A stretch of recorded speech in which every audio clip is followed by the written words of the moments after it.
You know that feeling when intense loyalty gets tested, like right to the absolute edge, when someone's marked for death, not by some random enemy, but maybe by family or the very person they serve? Oh, yeah.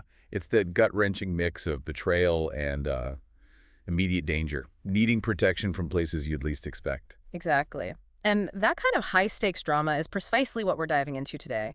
We're focusing on one really crucial chapter, 1 Samuel chapter 19. hmm This is where that simmering conflict between King Saul and David just, well, it boils right over. Totally.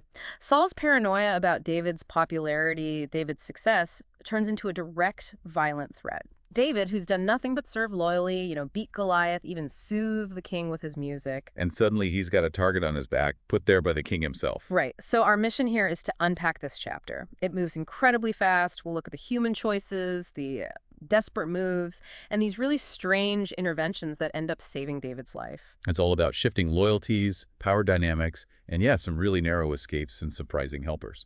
Okay, let's jump right in at the start of chapter 19 because it doesn't waste any time. The threat is laid bare. Yeah, the text is stark. It says, Saul told his son Jonathan and all the attendants to kill David. Wow.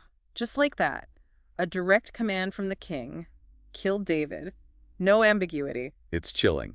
And he tells not just his staff, but his own son, Jonathan. It shows how deep Saul's fear and jealousy run. But Jonathan, he's the key here, isn't he? The text immediately says he was very fond of David. Exactly. This isn't just like a casual friendship. It's a deep bond, strong enough that Jonathan is willing to risk defying his father, the king. So that relationship becomes David's first lifeline. Jonathan doesn't hesitate. Nope. He goes straight to David, warns him point blank. My father Saul is looking for a chance to kill you. Be on your guard tomorrow morning. Go into hiding and stay there. He's not sugarcoating it at all. This is urgent. Life or death, basically. And he does more than just warn. He comes up with a plan. David hides. Jonathan talks to Saul, tries to reason with him, and then reports back. Yeah. He's literally putting himself in the middle. Risking quite a lot, you'd think. His standing? Maybe more. Absolutely. And his argument to Saul is, well, it's pretty brave and logical. He basically says, look, David hasn't done anything wrong. Everything he's done has helped you. He's appealing to Saul's own memory, reminding him of David's value. Yeah, he even brings up the Goliath incident. Yeah. He risked his life. He says, the Lord won a great victory for Israel. You saw it. You were glad. He's trying to remind Saul of that shared moment of triumph. And then the killer question. Why would you wrong an innocent man, killing him for no reason? That's a direct moral challenge. Takes guts for a son to say that to his father, especially when his father's the king. It really does. And surprisingly, it actually works, at least for a moment. For a moment, yes. The text says Saul listened and even took an oath. As surely as the Lord lives, David will not be put to death. An oath before the Lord. That's serious. It seems like Jonathan's reasoning broke through the paranoia, maybe just temporarily. It seems so. Yeah. Jonathan brings David back, and the text says David was with Saul as before. Right. Like crisis over. Phew. Okay. Thanks to Jonathan's loyalty. But you have to ask. As before, really. Can things just snap back like that with someone as volatile as Saul? Yeah, it feels like a really fragile piece, doesn't it? Like walking on eggshells. It shows how quickly things can look normal again, but the danger might still be lurking right underneath. And sure enough, that instability doesn't take long to resurface. War breaks out again. David goes out, fights the Philistines, wins decisively. He's still the hero, still serving Saul. Right. He's doing exactly what he's supposed to do, being successful for Saul. But David's success seems to be the trigger. The text says, an evil spirit from the Lord came upon Saul. That phrase again. He used to describe those dark moods, the paranoia, maybe something more, framed in their understanding of God's influence, I guess. And it happens while Saul's just sitting in his house with his spear in his hand. Oh, here we go, the spear again. And David is right there playing the harp. Yeah. The very thing he used to do to soothe Saul. So it's this domestic scene, almost peaceful, but instantly becomes terrifying because Saul has his weapon and this spirit comes over him. Exactly. The king, armed, volatile, listening to calming music, and instead of calming down, He attacks, right there, tries to pin David to the wall with the spear. a direct personal assault. Inside his own home, not sending soldiers, just lashing out himself. But David's quick. He dodges it. The spear hits the wall. And David gets the message loud and clear. He doesn't stick around. That night, David made good his escape. Wow. So much for the oath. So much for things being as before. The danger just explodes out of nowhere. Yeah, it really highlights the terrifying unpredictability. David's loyalty is met with just sudden, violent irrationality. Playing the harp becomes a life-threatening situation. It makes you think, how do you even navigate that when the person you serve is also the source of such random danger? David's answer seems to be, Oh. to get out fast. Which leads us straight into the next escape attempt, Yeah. right? Saul doesn't give up just because he missed. Not at all. He immediately sent men to David's house to watch it and to kill him in the morning. He's planning an ambush. He's determined now, but this time someone else steps in. David's wife, Michal, who's also Saul's daughter, which makes it even more complicated. Right. Michelle sees what's happening. She understands her father. She tells David, if you don't run for your life tonight, tomorrow you'll be killed. She knows it's serious, and like Jonathan, she doesn't just warn him, she acts. Exactly. She helps him escape, let David down through a window. That's a huge act of loyalty to her husband, directly defying her father, the king. Big risk for her. Definitely. But she goes even further, doesn't she, with that whole deception? Oh, yeah. The deception is really clever. She needs to buy David time. So she takes an idol. The text calls it a teraphim. A teraphim. What exactly is that?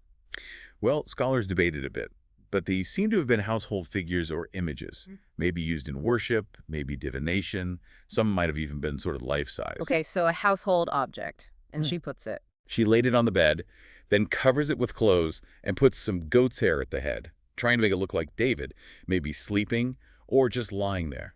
That's incredibly resourceful, using what she has on hand for this critical moment. Totally.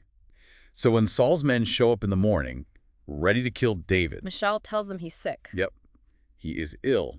A simple, bold lie straight to the king's soldiers, hoping they'll just go away. But Saul's not having it. No, he's too obsessed. He hears David is sick and sends the men back with this absolutely chilling order. Bring him up to me in his bed so that I may kill him. In his bed. Even if he's sick, that just shows how deep his hatred goes. He wants to do it himself, or at least make absolutely sure. It's brutal. So the men go back, presumably to drag the bed out, and that's when they find it. The idol. And the goat hair. The jig is up. Exactly. The deception is revealed. Saul must have been furious. He confronts Michelle, right? Oh, yeah. He demands, why did you deceive me like this and send my enemy away? Notice he calls David my enemy, even to his own daughter, David's wife. Oof. That's harsh. How does Michelle respond? She's kind of cornered. She lies again. But this time, it's a different kind of lie. She tells Saul that David threatened her. She blames David, saying he forced her to help him. Pretty much. She claims David said, let me get away. Why should I kill you? Implying David would have harmed her if she didn't help him escape. Wow. That's complex. Why do that? Well, it could be sheer self-preservation, right? Yeah. Trying to deflect her father's rage, making herself look like a victim rather than a co-conspirator.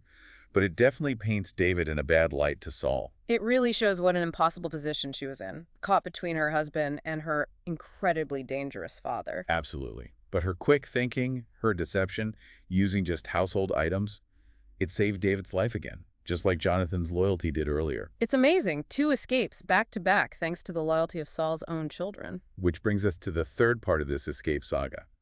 David's fled the house now, thanks to Michelle. Where does he go? He heads to Samuel, the prophet, right? At a place called Ramah. Yes. Seems like a logical move, seeking refuge, or maybe guidance from a major spiritual figure after escaping the king's soldiers twice. And the text says David tells Samuel everything Saul had done. Then they go together to stay in a place called Naoth within Ramah, a community associated with Samuel and prophets. A safe haven, perhaps? But Saul's intelligence network is still working. Someone tells him David is in Naoth at Ramah. So Saul knows exactly where he is, and his reaction is predictable by now. Utterly. He sent men to capture David. Round 3, he's not giving up. Even pursuing him into Samuel's prophetic community. But this is where things get really, really strange. Yeah. Saul's men arrive. They see this group of prophets prophesying, Samuel leading them, and then what happens? The text says the Spirit of God came upon Saul's men, and they also prophesied. Yeah. They came to arrest David, and instead they get caught up in this prophetic ecstasy and start prophesying themselves. That's unexpected. Talk about mission failure. Completely neutralized. Not by force, but by this spiritual phenomenon. So Saul gets the report.